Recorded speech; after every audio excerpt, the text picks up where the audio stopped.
gotta find the original song that this is like sampled from too. But I feel like it's Earth, Wind, and Fire, maybe. I think so. Right? All right. What's up, everybody? Welcome to a brand new episode of the Empire 161 Show, a Memorial Day edition of the Empire 161 Show. Yes, Lisa and I are working on a holiday over here, so here we go. We're here for that. But thanks for joining us and taking some time out of your Memorial Day, or maybe you're listening to us in a barbecue or something like that. But we appreciate it. And also for Memorial Day, thank you for everyone who gave the ultimate sacrifice for the country and everything, and did that, and did everything for what we get to do. So we appreciate that. We are starting off our show with Flavor Torres' walk-up music, one of the two. So I know he has another one. I'm gonna probably butcher the hell out of this. I'm not even know if I'm gonna be able to pronounce this. Tiburon, maybe. I'll send you it another time. You can tell me if it's pronounced right. Okay. But yeah, that's what we're kicking off with, though.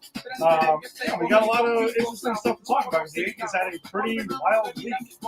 That started off wild and kept on going. It seemed like every day there was something else to talk about. But with me as always is Lisa Garcia. Lisa, what's up? Hey, happy Memorial Day, and like Ed said, thank you to everybody who has who's serving the country now and those who have sacrificed and served in the past. We definitely appreciate you all. And unlike the Yankees, we are working today. That's so weird, right? It's why so weird, playing, man. Major League Baseball. What's up with that?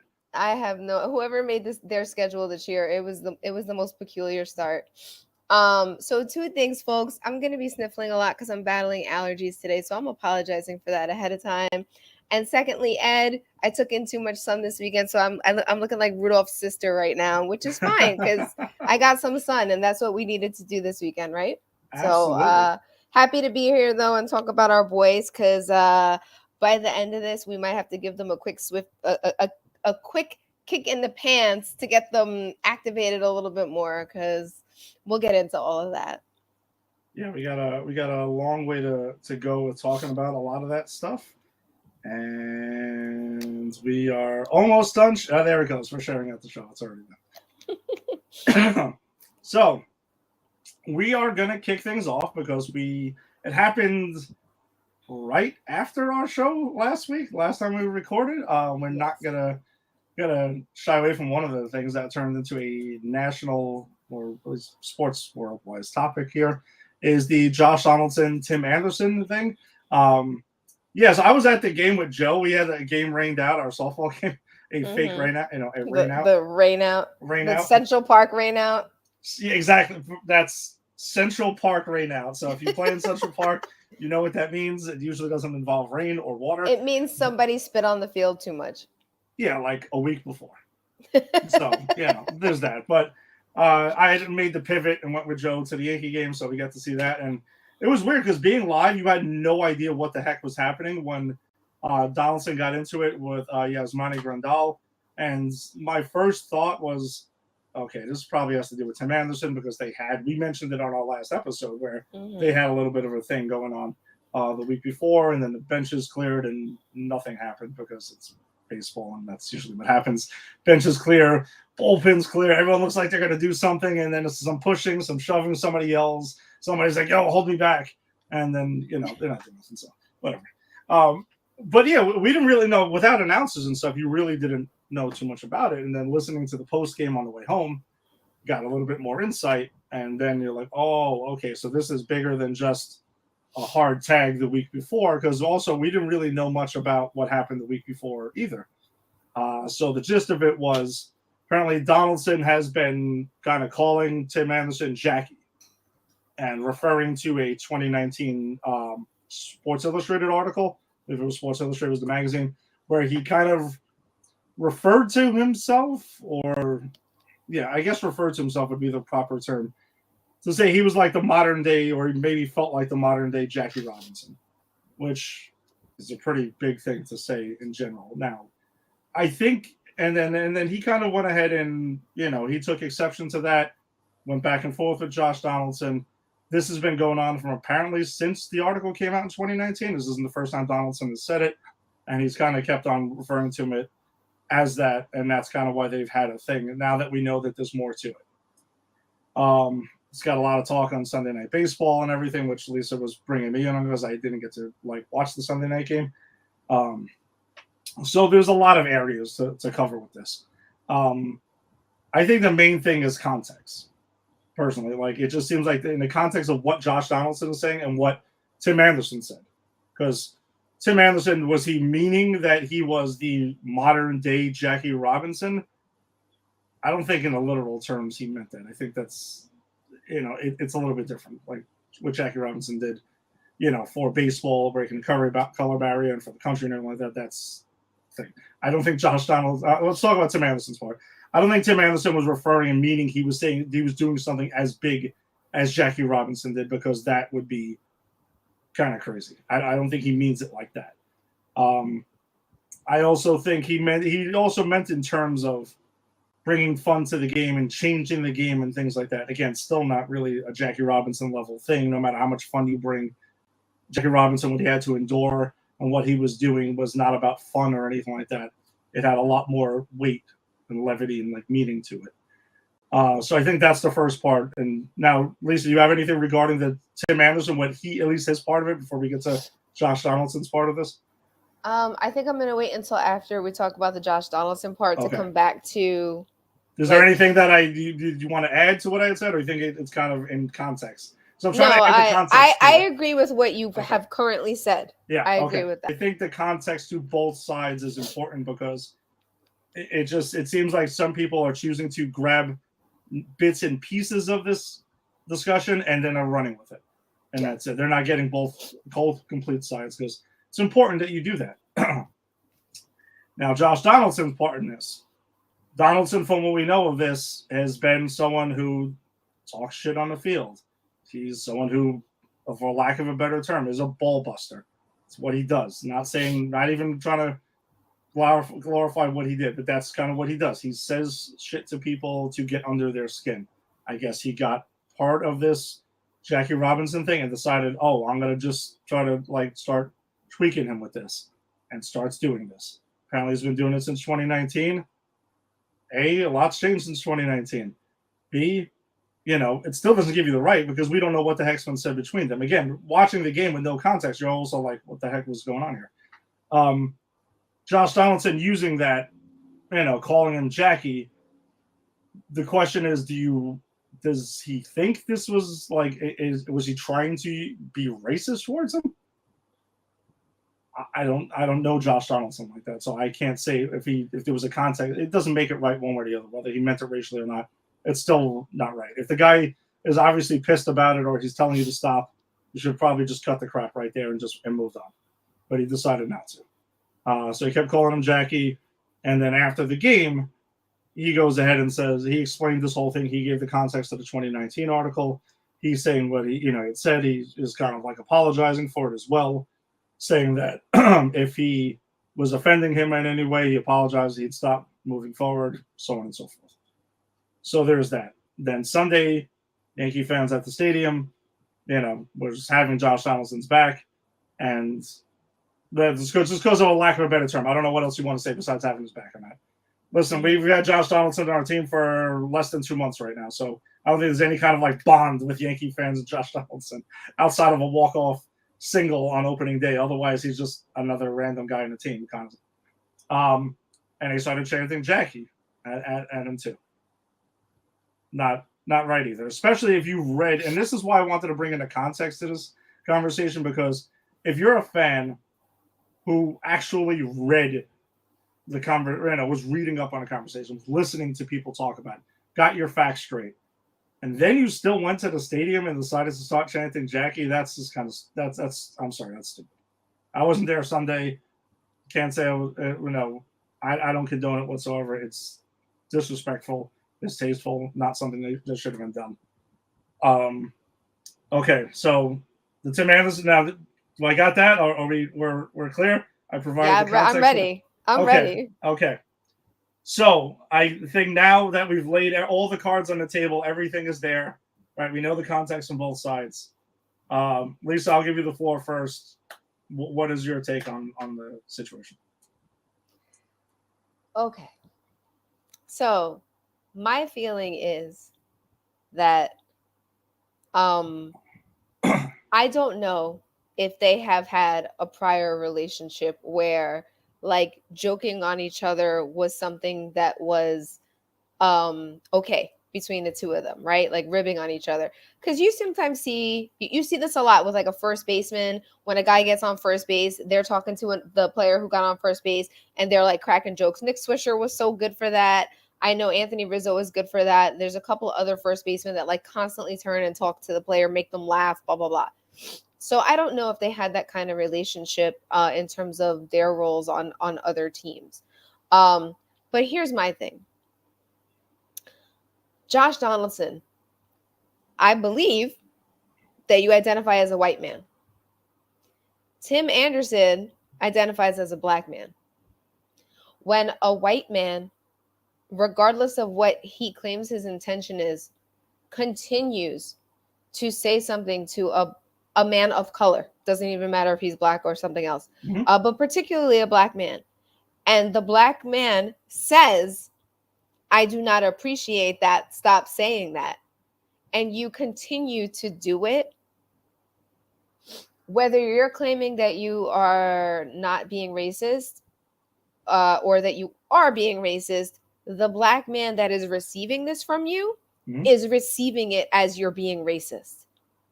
So even if Tim Anderson said, I am Jackie Robinson, Muhammad Ali, and Martin Luther King Jr. all combined in one, and that's how I look at myself, it is not on Josh Donaldson to call him that. Okay. So for me, it's Josh, just be aware that like you continued with this joke for 3 years now. Jokes get old. Sure. Jokes get very old. For you to continue to call him that 3 years later is like kind of watered down by now. He's probably like, yeah, look at this a-hole. Like he keeps calling me Jackie all the time. And then like you said, from 2019 until now, a whole lot has happened. And Josh Donaldson needs to be very aware of that.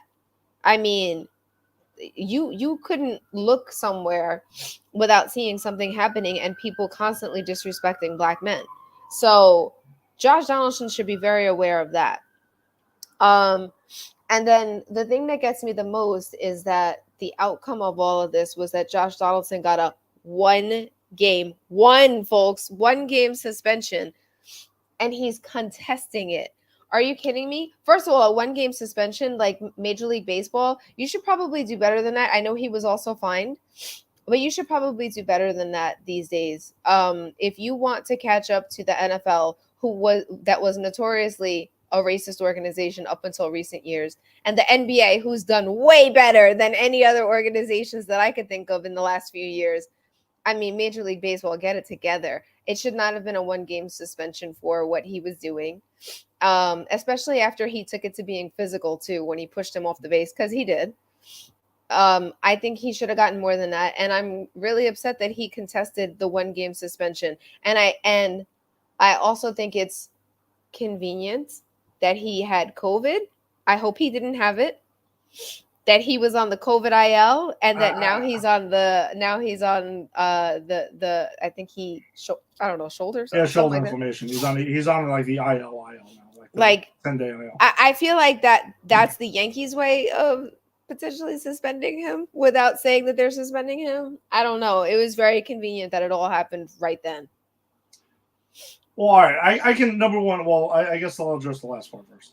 I do think that they actually can't do that. Like, I think you would actually, between the players union and Major League Baseball, there would be a shitstorm if they were doing their own suspensions and calling it ILs. And I'm pretty sure he tested positive for COVID because if you remember at the time, Kyle Higashioka and also Joey Gallo were. They didn't test positive. They didn't test positive. They were just showing symptoms. No, I understand, but they were being held out on a COVID IL. So I wouldn't be shocked because from what I read, Josh Donaldson also was doing, like, he was experiencing the same type of thing. And they were like, all right, listen. I'm saying allegedly. Sorry. I'm just saying, I do think that there are rules between the players union. You can't actually do that. So I'm going to have to, I'll buy it at face value. Fine.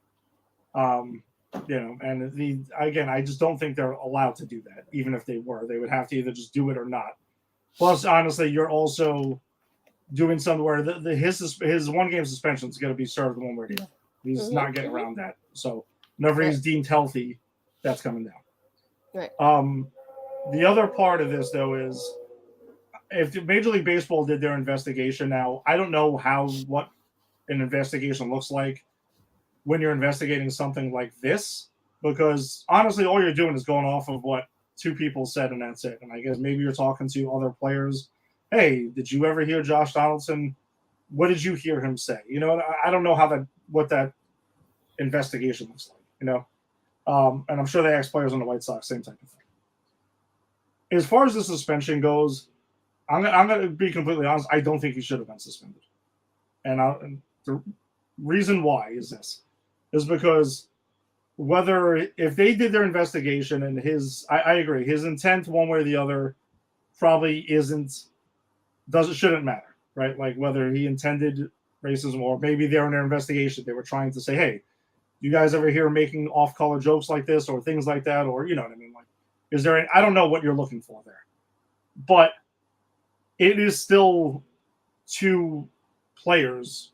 You're talking crap back and forth. Now, I also don't think Tim Anderson, I'm sure he must have said something at some point.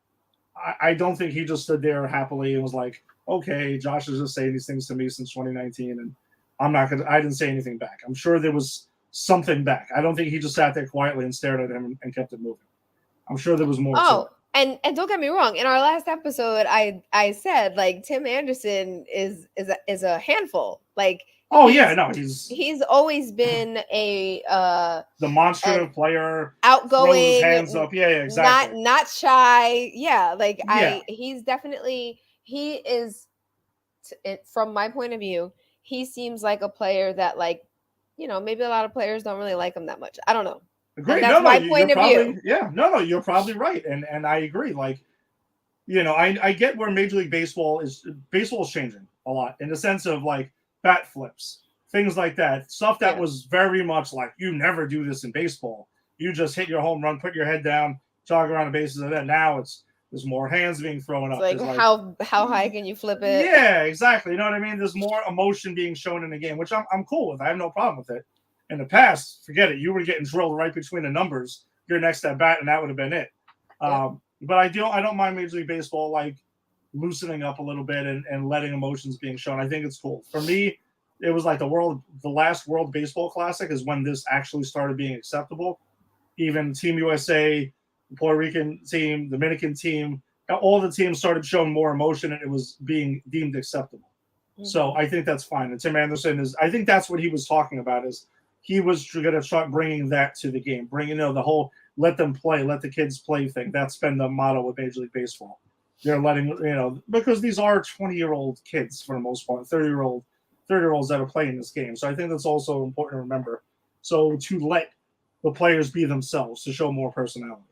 I just think the suspension aspect of this is, I think you start getting to an area where every time someone talks shit back and forth, you're going to have to start investigating every single situation if one party or the other says they don't like it, or if they'll deem it, one way or the other, whether if it's racism or not. Because to tell you the truth, I'm pretty sure the only person I've seen deem this as a racist comment was Tony La Russa, the manager of the White Sox. For those you might not be aware, Tim Anderson, I don't think called it that either. He just said it was disrespectful and he didn't care for it, which is his own right to say that.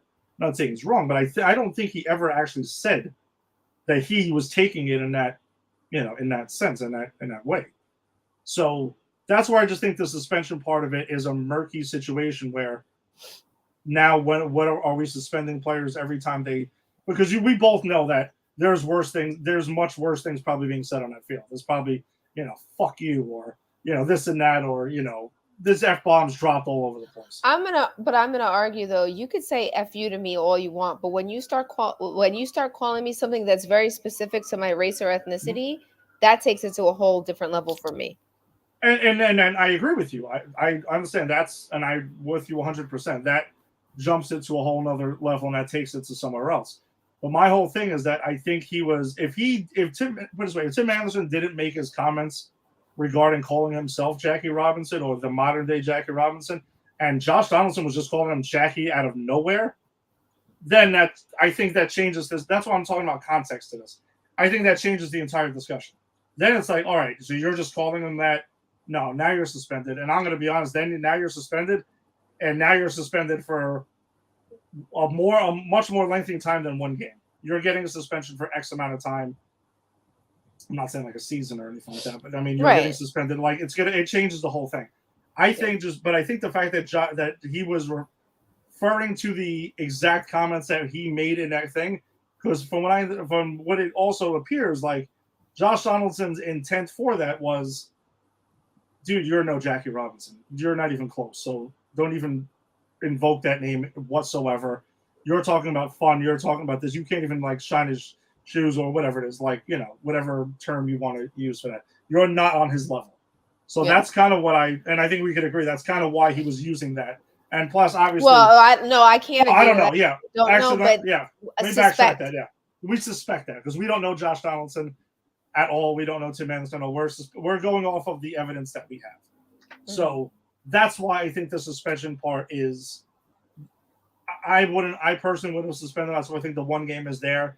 I think Josh Donaldson is at least standing his ground, saying, "Listen, if I didn't mean anything by any of this, and this is why I explained why I'm saying it, then what's the suspension?" And that's what I'm saying. I think for going down the line, anytime someone says anything, what inflammatory at all, then they should be suspended as well. And that's where I think it's a very tricky situation with that. So that's why I personally don't. I don't think he's not getting off suspension. He's going to serve that suspension one way or the other. That's fine. I'm sure he'll drop the suspension as soon as he's deemed healthy, and that'll be the end of that. He'll serve it, and then honestly, I think this story has already lost the legs that it's had. We're only discussing because we didn't get a chance to, previously. But at least that's how I had seen the situation. Can you put up Raul's last comment? All right, I'm gonna do all three. Cool. Okay. I'll just the first and last are the same. Okay. All right. So Tony La Russa stirred up the whole situation by saying Josh Donaldson is a racist, and I didn't like that at all. I don't think Anderson is a racist. He likes to needle players. I think he might have meant Donaldson there. Yeah, I was about to say. All right, I'm trying to. Yeah. So that's what I think he meant there, which I think is kind of what we're agreeing with Raul on. And Anderson should have diffused the situation. I kind of feel like he was trying to diffuse the situation, though. So the only thing I'll say to that, Raul, is that in my line of work, I'm a social worker. We've learned over the years of doing anti-racism work that people of color, like, we shouldn't have to be responsible for diffusing situations that are happening to us. So while I appreciate your comment and thank you, Raul, for always coming on the show, I do have to say I want to push back on that a little bit. I don't think Tim Anderson had to diffuse the situation at all. He named what he named. He named that he didn't want Josh Donaldson to call him that anymore. And I think like the understanding for why he didn't want that was there. Tony La Russa maybe like elaborated on it too much. And Tony La Russa, white man, speaking for a black man is also not cool. So I do agree with you about Tony La Russa stirring it up. And he shouldn't have done that. That I 100% agree with. But I just don't think that Tim Anderson had to defend himself any more than what he did. Because it gets exhausting after a while. Yeah. So I agree with you 100% that it's all right. So when going back to context, right? And again, I think that's the most important thing to this. Is Tony La Russa, as soon as he made this quote saying, racist comment, I think a lot of media outlets grabbed that headline and people reading it and were like, "That's it, Josh Donaldson's a racist. Yeah, that's it. He's done this and blah blah blah." And I'm sure, and that's what I'm saying. A lot of people probably just ran with it right there. but actually learning the context. Now, if you look at the two people and the two players involved in this, neither one of them were interpreting as racist or at all. That's what I'm saying. To me, I look at the two people involved. They're not, and I agree with you. It's not Tim Anderson's job to diffuse anything. I think Tim Anderson was just saying what needed to be said. I told him I don't want to be called that. Told him to stop. End the story. Josh Donaldson's like, I referring to this 2019 article. He never had a problem with it before, which is the part where you're like, all right, he probably told you to stop, and you knew it pissed him off. So you were just going. That's why I'm talking about being a ball buster. Yeah, that's when he was like, I'm going to keep saying it. No, yeah. You don't like it. Now I'm really going to keep saying it. Yeah. Yeah, exactly. So that's what I'm saying. I think that's where more of the facts lie in this, is between the two parties here. But we understand also how things can be, is when someone sees that term racist or racism, then sometimes when it's not really warranted, they will jump with it and run with it, and that'll be that. And that's all that people just like see red, and that's it. That's all that's there. Mm-hmm. It's important to know the context, and think within the context. Tim Anderson told you to shut your mouth, Josh. Josh decided, pretty much. And all right, I don't want to be called that. And then Josh Donaldson was like, "No, you don't like it. I'm going to keep saying it now, and I'm going to do that." That's honestly what I think the situation was. I think it was one player trying to bust another player's balls, and that's what he kept on doing. I don't mean it in a playful way. I think he meant it. Like, I'm going to keep on doing this because it's pissing him off, and that's it. He's chapping. Yeah, exactly. Yeah. He's going at it. Raul, I didn't like the ESPN coverage of the situation, so I can't speak to that because I admittedly was at the Rangers game and I came home and Lisa actually texted me about it, and I was like, damn it, I didn't get to see what was being said. I know what was covered after, and I know I listen to a lot of sports talk radio, so I got a lot of different angles and different opinions on this and stuff like that. So I don't know what the Sunday Night Baseball. So I never like what ESPN says, and Ed knows that about me too. But the one thing I did appreciate that I told Ed about was I appreciated what David Cohn said. David Cohn said, look, Tim Anderson and I are two completely different people from two completely different walks of life. If Tim said that it bothered him and he's offended by it, that's all I need to know. So, I mean, like, if Josh Donaldson only recognized that and was like, okay, I need to quit it now. Like, he's elevating it to be like, you really need to stop. I need to stop. And I need to reflect on, like, is he just being mad because I'm teasing him, or is it now a bigger thing? And it seemed like it was getting to the point where it was a bigger thing for Tim Anderson. Yeah. And if Tim Anderson is saying it's a bigger thing, that's when Josh Donaldson needs to do some homework and recognize, maybe I'm leaning too closely into racist territory, even if I don't mean it. Yeah, and that's the thing. I also say Josh Donaldson is, and again, not knowing him, so we don't know him like that, but from what the facts were based on, I think Josh Donaldson, if anything, is definitely guilty of just maybe not reading the room properly, right. Here and there, because, I mean, we both played competitive sports. We know that sometimes things are said. Sometimes when you don't like the opposition, you are good. Sometimes things are being said and shit is being talked, and that's that. So, who was about to say something about a team that we play often? Yeah, I mean, listen, we've all been there, in the past. But yeah, again, if you're saying something that starts to be a personal thing and stuff like that, then you probably should chill. Yeah. And cut that. There's a difference between like gamesmanship and talking crap, and then is like when you're getting into personal stuff, you probably should stay away from that. Yeah. I think that's one way to kind of wrap that up there. So, all right. So our actual on the field stuff, the day that this kind of blew up was last Saturday's game against the White Sox, which the Yankees did win 7-5. Our guy, Nasty Nestor Cortez Jr., didn't really have his sharpest stuff on this day. It seemed like he battled through, which is what good pitchers do. Sometimes you don't have your A game, so you find a way, but he picked up his third win of the season, going 5 innings, 6 hits. So 6 hits over 5 innings, not great, but 3 earned runs, no walks. That's huge. 7 strikeouts. Clay Holmes picked up his 4th save of the season, going inning in the third with 2 Ks. DJ LeMahieu celebrating his 10th anniversary of MLB service. hit a grand slam, so he driving 4 in a day with a walk. Fortunately, one of the last times we saw Giancarlo Stanton before he went on the IL, he was 3 for 4, which line to line, base hits everywhere. That was nice to see. And the aforementioned Josh Donaldson had an RBI and a walk, and IKF was 1 for 4 with an RBI and a run scored. And that was when the day the fireworks, for lack of a better term, went off when the Yankees and White Sox. And then that goes on to the doubleheader, which was last Sunday.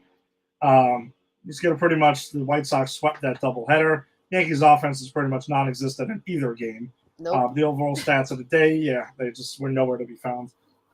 Jameson Tyone in the first game took a no decision. Strong start, though. 7 innings, 5 hits, 1 earned run, a walk, and 7 Ks. Aaron Judge was 3 for 4 with a home run. He did tie it up in the 8th inning at 1-1. They were like, all right, maybe things are going. They can find the way. But unfortunately, Aroldis Chapman just completely kind of shit the bed on that one and gave up a home run to A.J. Pollock. And that was pretty much that. Aaron Hicks was 2 for 4, though, in the game. Rare appearance on our highlights. Well, whatever. We'll get into that later. Luis Severino got the start in the second game. Again, not his sharpest, but still 7 innings, 8 hits, scattered, 5 strikeouts. Pitched out of a lot of jams, especially early.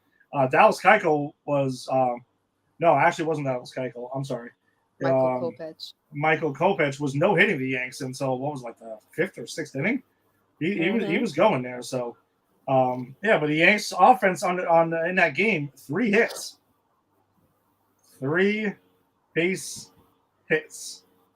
Hard to win. So I do want to say, because you were just mentioning Michael Kopech, I actually have a stat about him. In his last start versus the Yankees, he retired the final 13 players of the game. And in this game, he retired the first 17 batters, which is 30 consecutive Yankees retired over 2 games or 10 perfect innings. You had a mixed, weird, perfect game going on there. Yeah. Mixed in between 2 starts, he had a perfect game going. All right. But I mean, he destroyed the Yankees in his last 2 outings with them. So thankfully, we won't see him until the playoffs, if that's what we. Because of the crazy schedule, we're done playing the White Sox for the year, folks. Yeah, I mean, the Yankees have done well against him this year, but Kopech specifically, Yeah. Thanks. All right, but that goes ahead and takes us on to Monday as the Yankees welcome in the Baltimore Orioles, because for a little stretch here, it seems like we keep playing the same couple of teams over and over again. But the Yankees were unfortunately edged out by the Orioles at a final of 6-4. Garrett Cole had a very weird start in this game. Yes, he did. Got his first loss of the season. He goes 8 innings. So another trend, you'll see a lot of Yankee starters going deeper into the games, which is really nice to see, especially with the injuries that the bullpen has taken. Scattering 8 hits, 5 earned runs, which sounds awful, but 4 of the earned runs came in 1 inning. It was the 3rd inning, I believe. That all happened. Was the 3rd. Yep. Yeah, he lost it for 1 inning, and then pretty much that was that. But no walks and 11 Ks. And Aaron Judge, though, had himself a night, going 2 for 3 with 2 homers. They gave him 17 on the year, 3 RBIs, and Jose Trevino, who we'll get into in the next game more, but he was 1 for 3 with an RBI on his own. Yes, and just a quick highlight for Aaron Judge. With the 2 home runs, like you said, he increased his total to league leading 17, and he had at that game 7 home runs in the past 11 games and 4 multi-hit games this season up until that point. Yeah, no, Judge was carrying the offense, and I think that's part of the problem right now with the Yankees. And we'll talk a little bit extensively, but someone else has got to start hitting. So besides Aaron Judge, I mean, we got a couple of other guys pitching in here and there, but it's got to get some help out there. Well, sadly, my guy's on the injured list right now, and he was doing phenomenally. Between Judge, Stanton, and Rizzo, they were kind of unstoppable for that stretch of time. Josh Donaldson was just joining them when all of this, personal stuff got in the way.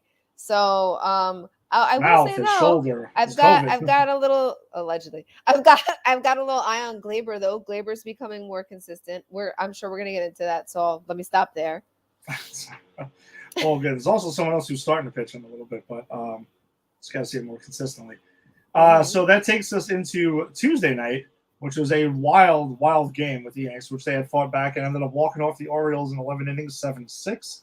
Can we just stop there and say why are we going 11 innings against the Baltimore Orioles, folks? Just Well, that's baseball, Susan. Just can't predict it. Don't ever try. Many try to do it, but yeah, that's just I don't know. The Orioles just seem to give the Yankees fits for whatever reason is, but just get the win in the end.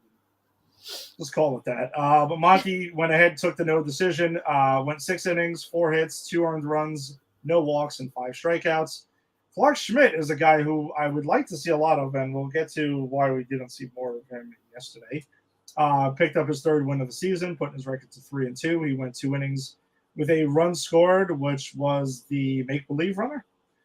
So that was that run your scored. favorite. The Manfred man struck to Clark Schmidt, but we went ahead and overcame that. Gleyber Torres was 2 for 5 in this game with 2 home runs, giving him 7 on the season at the time. 2 RBIs and 3 runs scored. Anthony Rizzo was 1 for 3 with a home run and his 11th home run of the season. Jose Trevino, though, he goes ahead and gets that walk-off down the line. In the 11th inning, he was 3 for 4 with 3 RBIs, a run scored, a walk, and as I mentioned, a walk-off RBI single, and in a very emotional post-game press conference as well. Yes. That was something. That really was something. I feel like he needed that too, as somebody from Texas. You know, like that was the day of the terrible shooting in the school in Uvalde, and for him to be able to do something that brings excitement to New York, but also like makes him as a Texan feel good. Just learning what happened that morning, like I'm sure that was very, very meaningful for him, and I appreciate him naming that in the press conference. Yeah, absolutely. And I mean, I've made no bones about the show. I kind of like Trevino. I mean, he's a scrappy player who, I wouldn't even call him a backup because him and Higgy are kind of like just sharing the job at this point. So It's good to see that. Next night, though, Thursday night, Yanks went. I have one more stat. With that win on the 24th, the Yankees became the first team to reach 30 wins in the season and have their 5th walk-off of the year. Yeah, and listen, you get a lot of walk-off wins. That means you got a lot of wins, most likely in general. Yep. And this usually leads to some special seasons, as we've seen in the past. But yeah, exactly, got a long way to go. Long way to go. Only Memorial Day. But the Yanks went ahead and shut out the Orioles 2-0 on the next night. JP Sears got his first start of the season. Looked really good. Really good. Got his 2nd win of the year because the other one he got in relief, ironically, against the Orioles earlier in the year.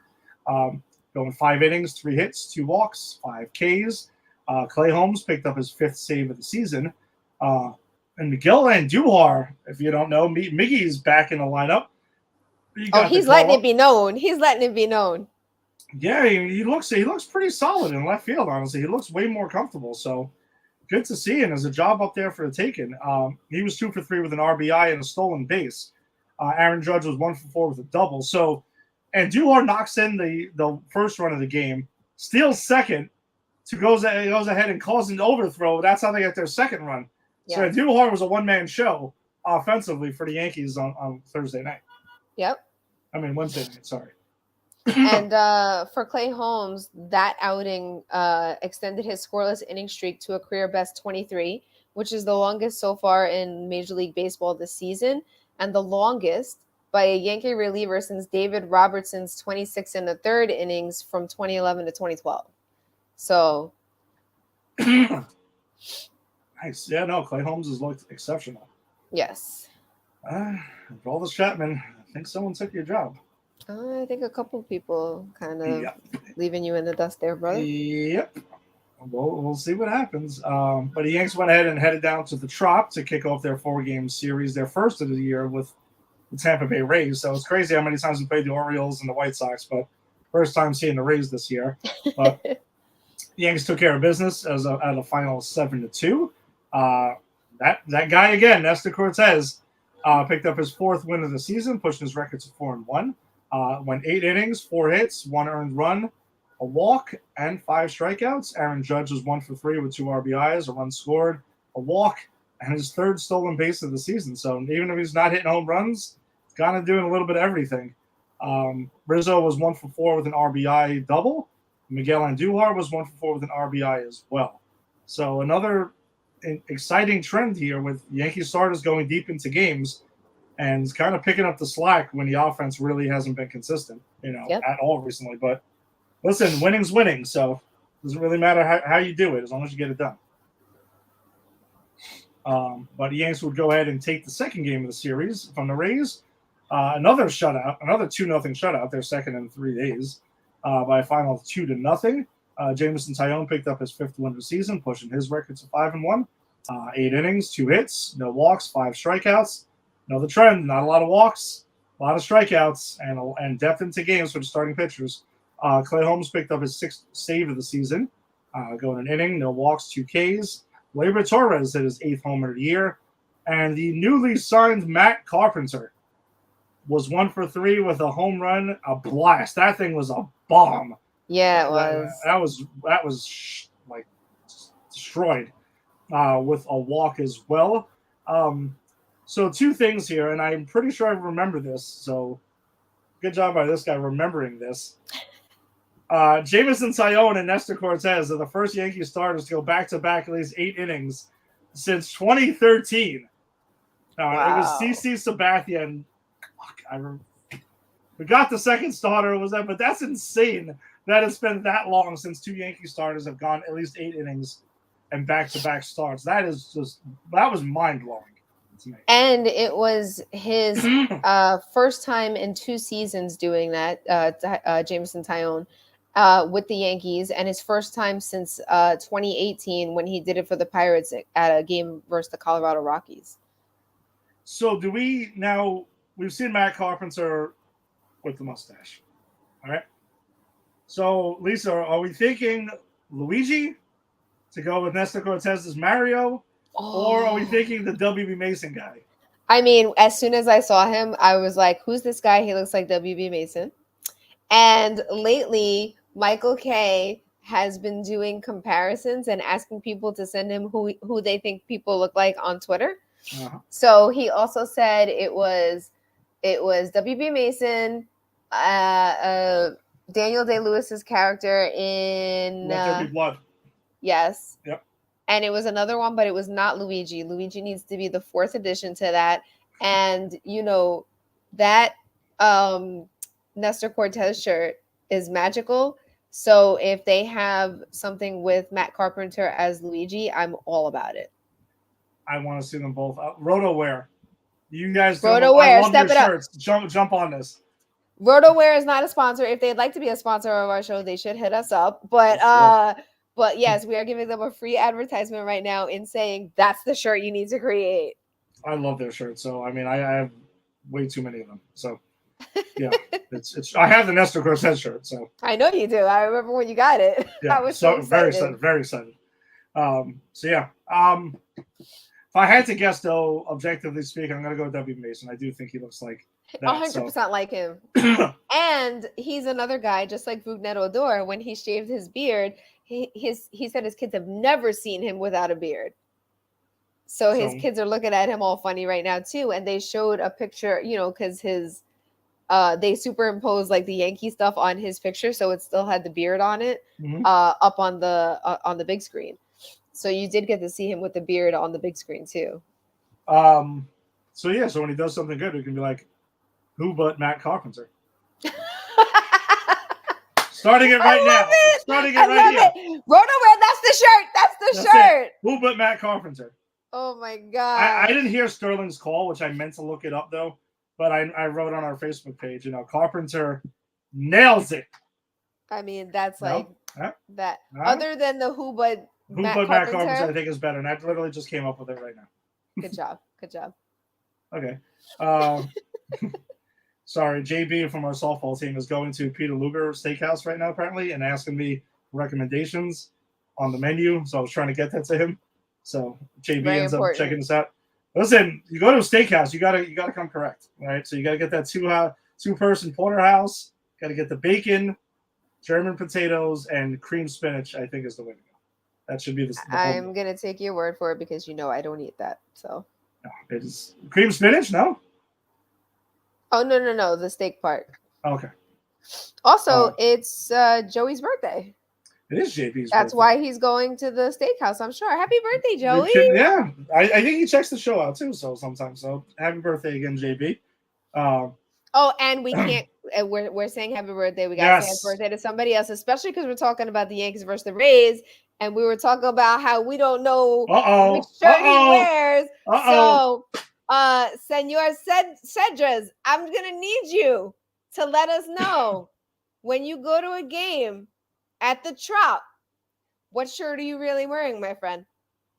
And if you say you're wearing a Rays t-shirt under your Yankees jersey, no. I'm going to tell you right now, I'm going to attack you when I see you. I'm going to just charge you immediately. I'm not even going to say hello. I'm going to just tackle you to the ground.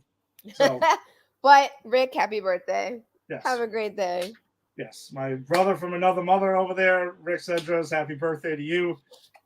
As always, we'll chat more, I'm sure, tomorrow morning. But, I think he's in Atlanta today. I saw him jumping in lakes or something. He's everywhere. Yeah, he's everywhere. He's everywhere and nowhere all at the same time. That's right. All right, but the next two games, not so great. Yanks went in and dropped the Saturday game 3-1 to the Rays. Garrett Cole, good start though. 6 innings, 2 hits, 1 earned run, 3 walks, 10 strikeouts. Anthony Rizzo had an RBI, but Yanks offense, 4 hits. Kind of hard to. Yanks were in this game until later on, honestly, when the bullpen kind of Lucas Litke kind of like crapped the bed and gave this one up and muster 4 hits. It's pretty rare you're going to win those games. So Yanks just in search of consistent offense desperately, and a team like the Rays, who are also another good team, you got it. And in terms of Garrett Cole, this was his second straight game with double-digit strikeouts.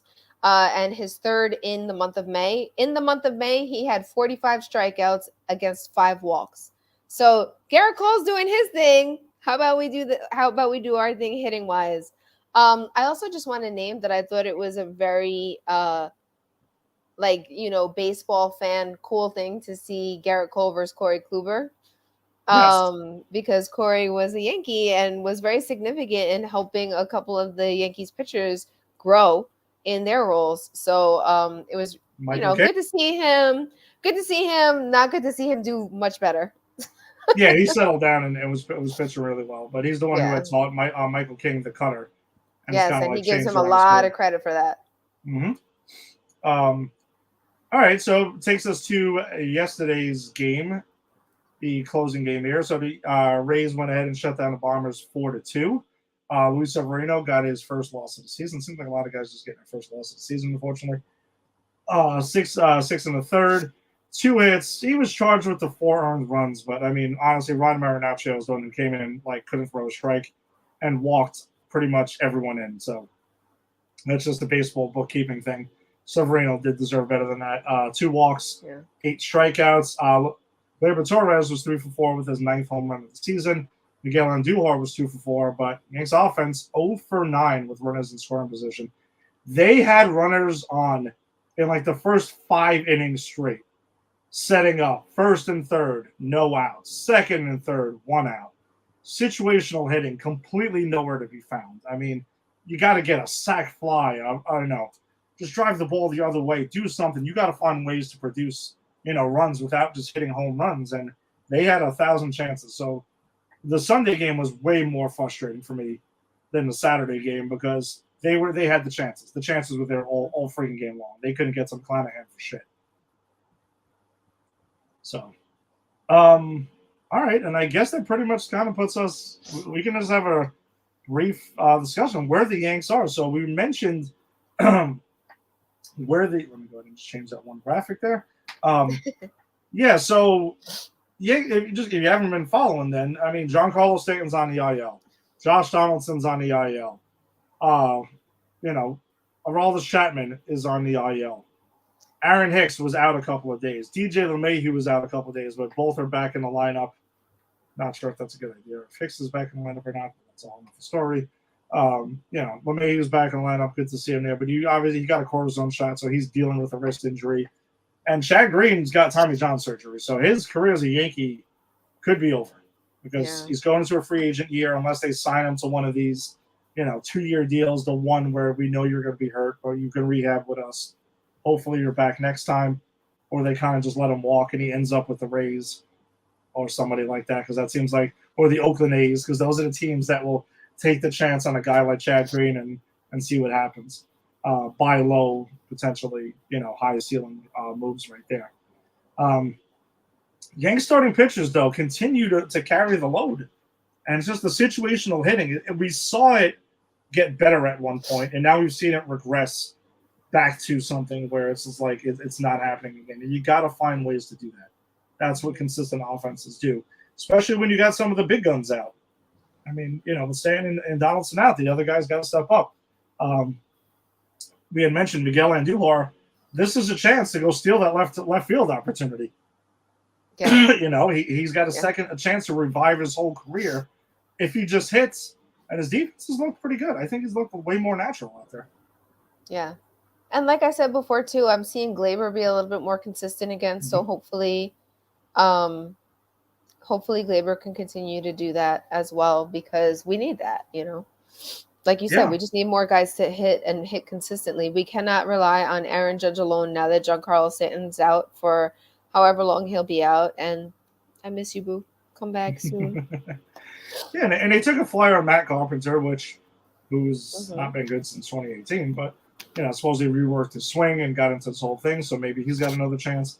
He's 36 years old, though. So you can't expect him to, I'm not expecting him to, even if he at his best, to return to his all-star form because he's a former 3-time all-star, but just to be a productive member of the team.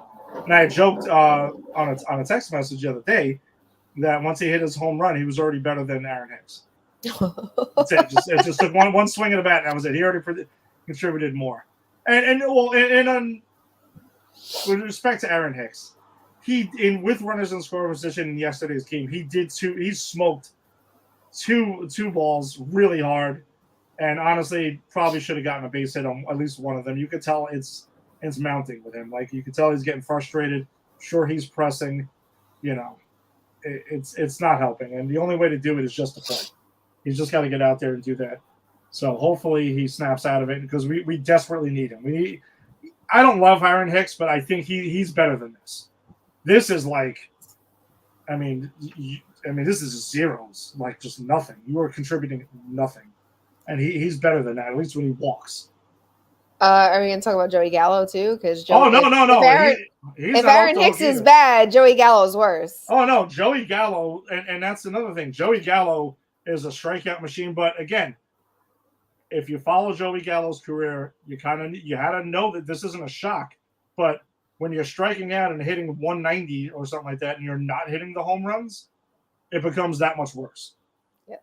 So if he would have had 15 home runs by now and been batting 190, I still wouldn't be thrilled, but at least I'd be like, all right, he's doing something. He's been another one who's just a zero.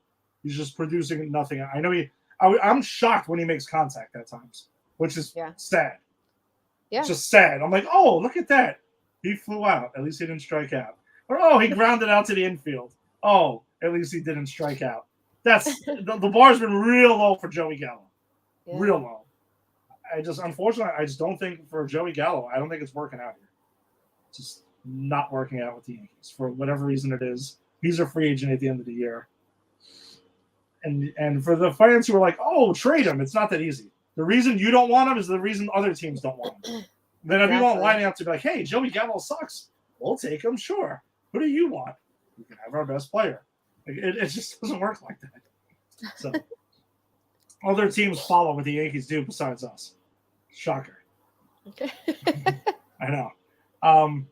But Yanks got a pretty wild series opening up here at the stadium as they welcome in. It's showtime. He's pitching on Thursday. He is. Are you going? So listen to this. Weird thing this week. I don't know. I will 100% be there on Thursday. Rangers got Game 7 tonight.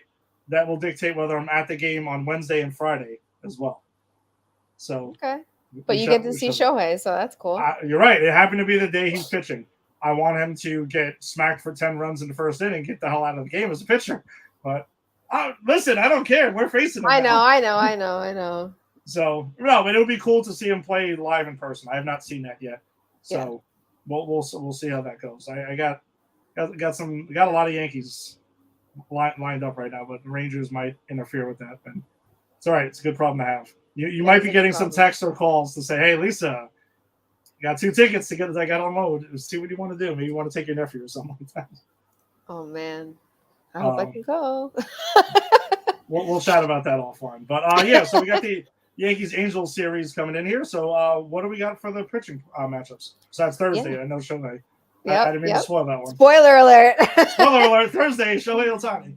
So yeah, tomorrow we will be seeing our old friend from what we used to be down the block, Noah Syndergaard, playing. He's right-hand pitcher. His record is 4-2. He's got a 3.08 ERA and 27 strikeouts on the year thus far. He'll be playing against Jordan Montgomery. Guys, for the love of all things, hit for this man, please. Please hit for him. He's a left-handed pitcher. He has an 0-1 record because his teammates won't hit for him. It's not because he's pitching terribly at all. Get into his other numbers. He's got a 3.30 ERA and 37 strikeouts on the year. Please get it together for this man. Game 2. Hit for Gumby. Hit for Gumby. Oh, that's another RotoWare shirt. Yeah, they didn't jump on that. Listen, RotoWare, I'm just giving you money. Once again, if you want to be a sponsor of our show, hit us up. Let us know. Boss, do you see how hard we work? Once again, I just want to put in a plug that you should pay for us to go to an away game. I even got you a free promo guy who's underage. So I'm just going to keep harassing Farachi. Game 2, which is June 1st, which is Wednesday, which boggles my mind that I just said the word June already. But yes, folks, it's going to be June 1st on Wednesday. We're going to play. We're playing against Reed Detmers. He's a left-handed pitcher. He has a 2-2 record, 4.65 ERA, and 27 strikeouts. He's going up against my boy. This man is just listen to these numbers. Nasty Nestor Cortez Jr., left-hand pitcher, 4-1 record, 1.70 ERA, and 61 strikeouts on the year. If we don't win that game, I'm going to flip a table. That's all I'm saying about that one. And Detmers threw a no-hitter earlier in the season, and he's still got an 0-4 ERA. So there you go. Not great. There you go. We better win that game. That's a gimme game. And then game 3, as Ed mentioned, we will finally see Shohei Ohtani, right-hand pitcher. He has a 3-3 record, 3.45 ERA, and 63 strikeouts on the year. And he'll be playing against Jameson Taillon, another guy that, come on, guys, let's help him out. Right-hand pitcher, 5-1 record. Now, his record's better than Jordan Montgomery's, but still, sometimes our guys are slacking, as we talked about earlier. He has a 2.49 ERA and 39 strikeouts on the year. So these are going to be some exciting games. These are one of the teams that we have to hit against because we know that they can hit as well. So let's get it together, guys. Let's get it done. Let's get another series win. Yeah, I mean, some of the stuff they're doing, there was a little hit and run yesterday, starting runners. That's ways to jumpstart the offense. Keep that going, and then hopefully Glaber and Miguel Andujar, others can just keep hitting and be consistent and help it out. So Judges, it's going to be hard for them to carry us every single game. I mean, damn. Let's get it going. All right, so that pretty much wraps it up for this week of the Empire 161 show. Cue the music. Oh, wait. Oh, we didn't do King of the Hill on Top of the Heap. Oh, my God. I almost forgot about those. False start on me. So let's just get to those quickly. All right, Lisa, Top of the Heap, hitter of the week. Who do you got? I'm going to go with somebody who I hope gets Top of the Heap again, but may not this time. But he had a great week. And you already named him before. I'm going with Jose Trevino. Okay. For the week, he had a 364 average, 417 OPS, 636 slugging average, and a 1.053 OPS. I said one of those wrong. on base percentage, and OPS. Okay. So he had a great week, and I've been very excited about. I mean, I think he's a great catcher. Clearly, so does Garrett Cole because that's his catcher now. But he's also been producing while at bat. So I like the energy he's bringing to the team, and I hope he continues to do well, both offensively and defensively. All right. I am going with Gleyber Torres, Hey, who was hit 286 for the week with a 286 on base percentage and a 714 slugging, 4 home runs, 4 RBIs. So it's got to hit more than just the home runs. You got to drive in more than that. But I'll go with that. He was 8 for 28 on the week at 6 runs scored, and no walks, because when you hit 286 and your on base percentage is 286, there's no walks. So there's that. It's good to see Gleyber getting a swing in the back going. Moving back to second base this season. Clearly feels more comfortable. Love to see him when he's driving the ball to right center and not just pulling. It looks like tends to swing out of his shoes at times. And when he yes. kind of like settles down and lets the home runs come naturally instead of trying to force the home run to happen, that's when he seems to be hitting better. So I like to see a whole lot of Gleyber Torres moving forward. All right, and the King of the Hill pitcher of the week, Lisa. Who do you got? Please. I mean, I can't possibly imagine who it is, but go for it. No shock, folks. I just talked about him. It's my boy Nasty Nestor Cortez Jr. again. And it might just be him for the rest of the year. Who knows? Because he's just been great. I already gave you most of the stats, but for the week he had 4 hits, 1 run, 1 earned run, 5 strikeouts. His whip is a .63, and the batting average against him is a .143. I mean, come on. This man is eating those magic mushrooms and collecting all of the stars, and nobody could touch him. And by magic mushrooms, I was referring to Mario Brothers. People, get your minds out the gutter. I ain't judging. It's all good. Who was your King of the Hill? My King of the Hill for this week is Clay Holmes. Mm-hmm. I'm going with Clay Holmes, potentially the new Yankee closer.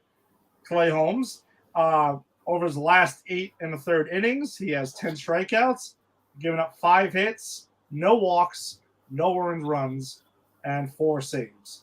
So, I mean, that sinker looks pretty damn nasty. He's got a 2-seamer and a 4-seamer working all at the same time. I mean, he looks awesome. So, isn't his sinker coming in at like 99 or something like that? It's insane. It's unhittable. Who's touching that? It's ridiculous.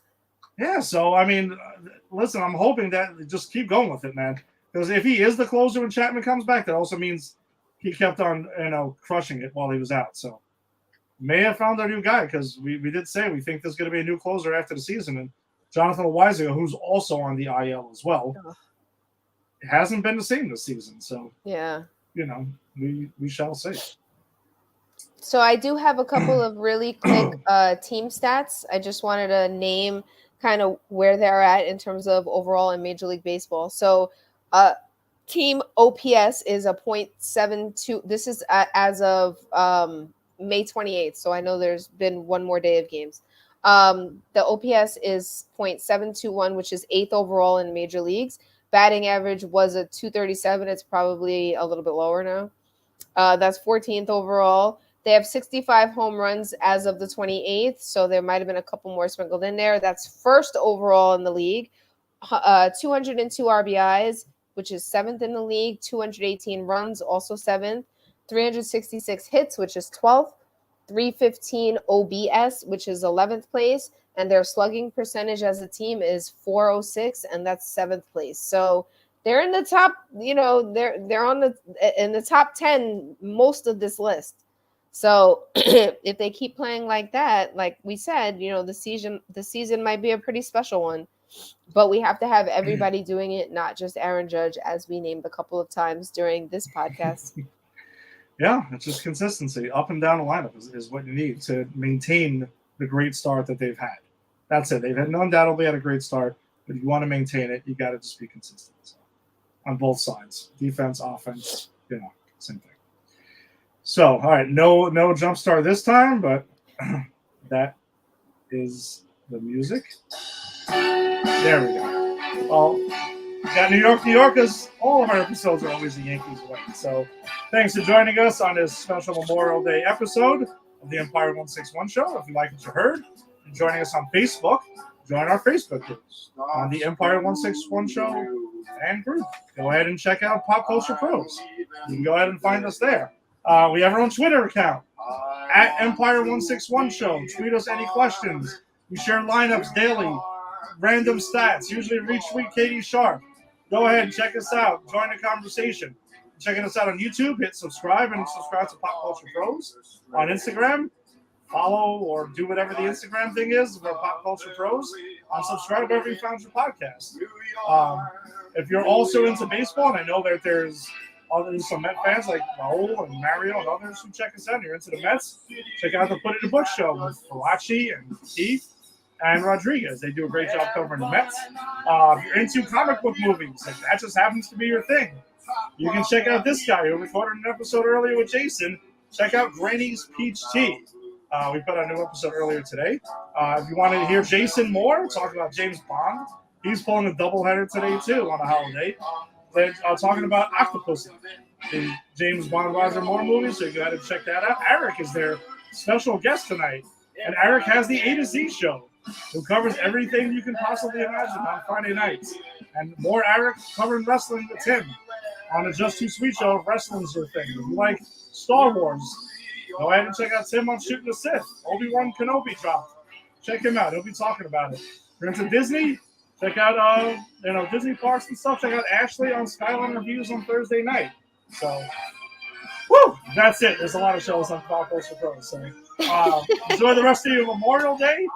Let's go Yankees. Enjoy the week. And Game 7 tonight. If you're into hockey, let's go Rangers. Go ahead and let's get this done too. So, see you next week. Peace. Have a great week, everybody.